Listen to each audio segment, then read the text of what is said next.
Halo gengs, Assalamualaikum warahmatullahi wabarakatuh. Lagi ngasih makan ini guys. Selamat pagi menjelang siang tentunya di rekan-rekanku semuanya, para pecinta puyuh petelur yang ada di seluruh Nusantara. Nih hari ini, pagi ini kita aktivitas seperti biasa, dan rekan-rekan yang mungkin telurnya masih dalam perjalanan ya sabar menunggu, mudah-mudahan selamat sampai tujuan ya yang pada pesen telur. Jadi yang inden telur mungkin yang murni, yang FS, yang masih di perjalanan ya ditunggu saja bro. Yang di Kalimantan juga sudah datang, ini yang di Kalimantan minta lagi, nanti kita sabar. Yang di Serang juga nih sabar dulu karena berdasarkan antrian bro. Banyak sekali hari ini menyikapi dari pertanyaan rekan-rekanku semuanya, banyak sekali yang gimana ya, ataukah mungkin memang ya pengalamannya dan ternaknya batas di situ atau seperti apa, gimana kita nggak ini juga ya, nggak ngerti juga. Coba kita lihat HP dulu apa ini. Nah ini mulai ngantuk karena ini cuacanya nampaknya di Jambi ini kurang bersahabat kawan. Jadi kalau melihat berita-berita di Jambi ini banyaknya lahan yang terbakar. Jadi asap, kabut asap itu bukan main memang di sini. Ini kita ada curhatan dari siapa ya ini ya? Coba kita lihat. Waduh panjang bener ini. Di bawahnya Lisa Puyuh. Nyimak bang, oke monggo. Linda Ayu Puspita. Nah ini enggak tahu dari mana. Ini nampaknya melihat konten saya mengurai ternak bibit puyuh kemarin, tamu yang datang itu. Yang sudah ternak diharap disenyumin aja ya. Tahu sendirilah ntar endingnya bagaimana. Saya pernah 6 tahun dan saya ternak puyuh 15.000 ekor. Waduh, banyak betul ya, 15.000 ekor. Sudah pensiun dan orang tua juga pernah puyuh 20.000 ekor sudah mau pensiun. Ada untungnya, cuma mepet. Dan pas di hari kayak sekarang ini, rawan sekali penyakit. Untuk pakan harganya naik terus dan harga telur malah turun. Kan aneh. Tolong yang baru belajar diharap sabar ya. Yang untung itu yang jual bibit sama kandang, sama pengepul. Yang ternak tahu sendirilah ya. Wassalam, peternak Kudus, Pati, Bluro, Purwodadi, Demak, Jeporo, Semarang, Kendal. Baik. 6 tahun, 15.000 ekor ya, bukan perkara dikit itu ya.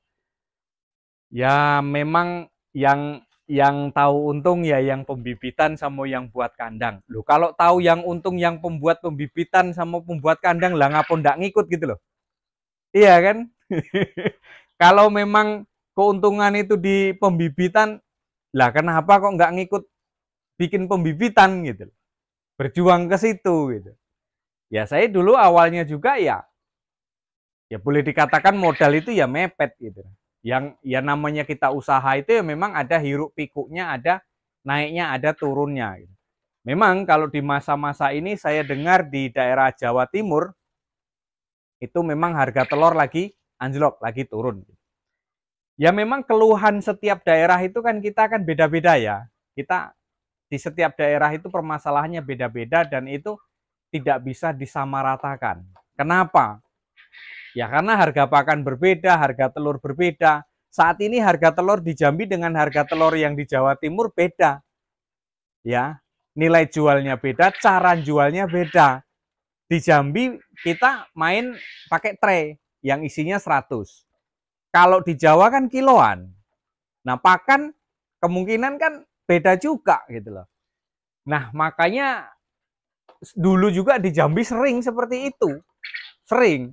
Gimana caranya kita mengatasi? Makanya seringkali saya bilang peternak ini ada yang untung, ada yang rugi, ada juga yang tutup, ada juga yang mungkin mengeluh karena penyakit, mungkin karena ya nggak tahu apa permasalahannya, mereka tutup gitu.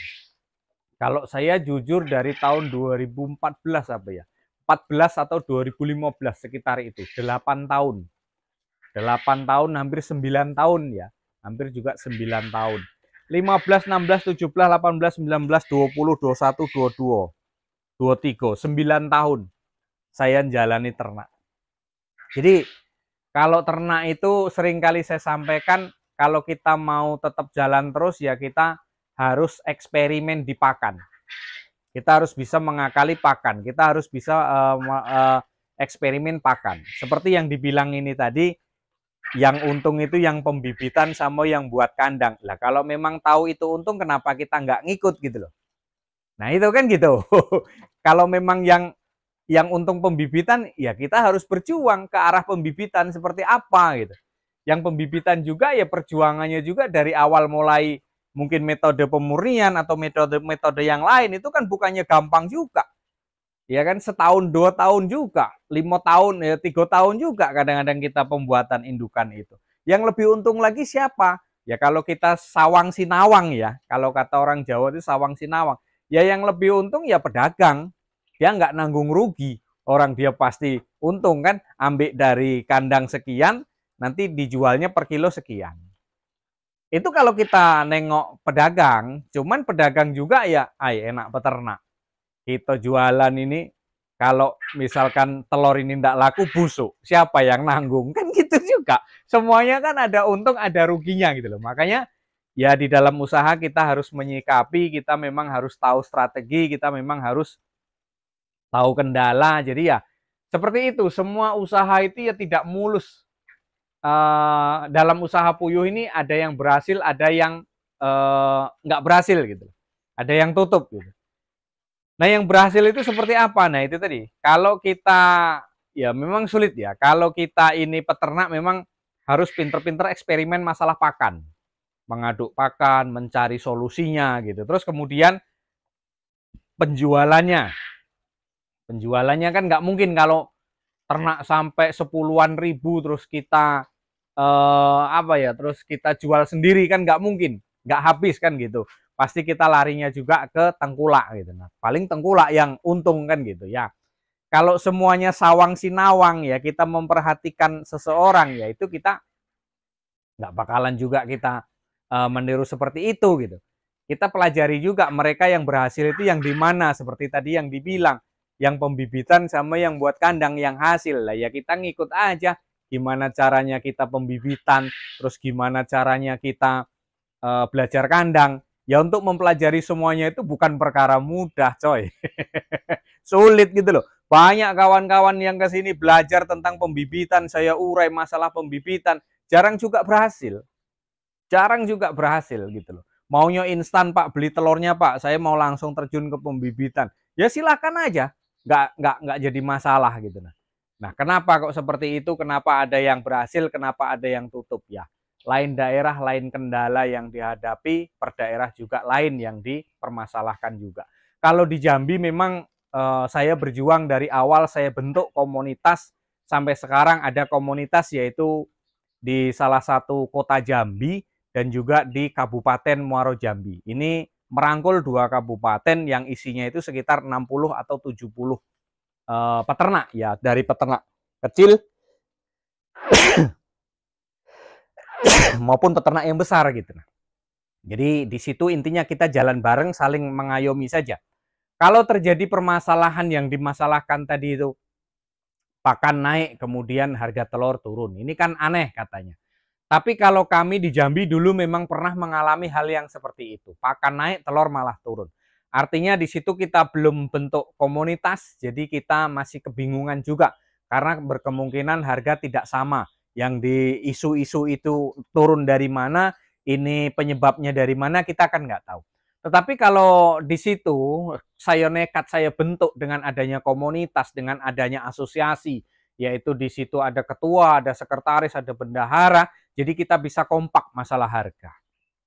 Terus kita memang setuju kalau bisa kita memangkas dari hal-hal yang biasanya kita jual ke tengkulak. Jadi terus kita gerilya sajalah, dari kawan ke kawan, kita ke bawah saja, kita gerilya ke pelanggan masing-masing, ke pemakainya masing-masing. Jadi dari situ nanti apabila harga pakan naik, ya kita sepakat dari komunitas, kita rundingan, kita rembuk, yuk harga telur kita naikkan agar supaya bisa kita ngimbangi. Ya tentunya di situ. Kami juga di Jambi juga antisipasi juga. Andai kata memang ada hal-hal yang seperti itu terulang kembali kayak dulu. Dulu pernah kejadian seperti itu, tapi itu sudah beberapa tahun yang lalu dan alhamdulillah secepatnya masih bisa teratasi. Untuk saat ini beberapa tahun ini harga di Jambi, harga telur itu masih relatif stabil terus segitulah. Karena apa? Insya Allah kalau di Jambi kita-kita yang punya kandang yang bisa mengendalikan harga. Karena apa? Adanya komunitas, adanya grup. Itulah yang bisa menentukan harga, yang bisa menentukan semuanya, yang bisa kita untuk sharing di situ. Kalau memang harga telur itu sekiranya itu kok nggak sesuai dengan harga pakan, ya kita mungkin bisa mengadu ke pemimpin kita bisa mengirim surat ke pemimpin, mungkin ke gubernur, mungkin ke DPR, atau mungkin ke siapapun yang bisa memberikan solusi. Dulu seperti itu kawan. Jadi alhamdulillah secepatnya keluarlah solusi dan sampai sekarang alhamdulillah yang ada di Jambi harga masih stabil, kemudian harga pakan pun juga masih imbang dengan harga telur. Ya, jadi kalau untuk rekan-rekan yang mungkin sudah kecewa dengan ternak puyuh tapi kecewa terus nggak ketemu hasil bertahun-tahun akhirnya tutup, ya jadikan saja itu pengalaman. Ya, kita kasih semangat untuk yang baru-baru mencoba, namanya kita rezeki kita nggak tahu. Mungkin rezeki kita di tempat lain, mungkin rezeki kita bukan di puyuh, mungkin rezeki kita mungkin di ternak lain, ataupun mungkin rezeki kita di usaha yang lain. Ya, jadi untuk yang pemula ya jangan kecil hati, ayo semangat terus. Gimana caranya nanti mudah-mudahan itu rezeki kita ada di situ.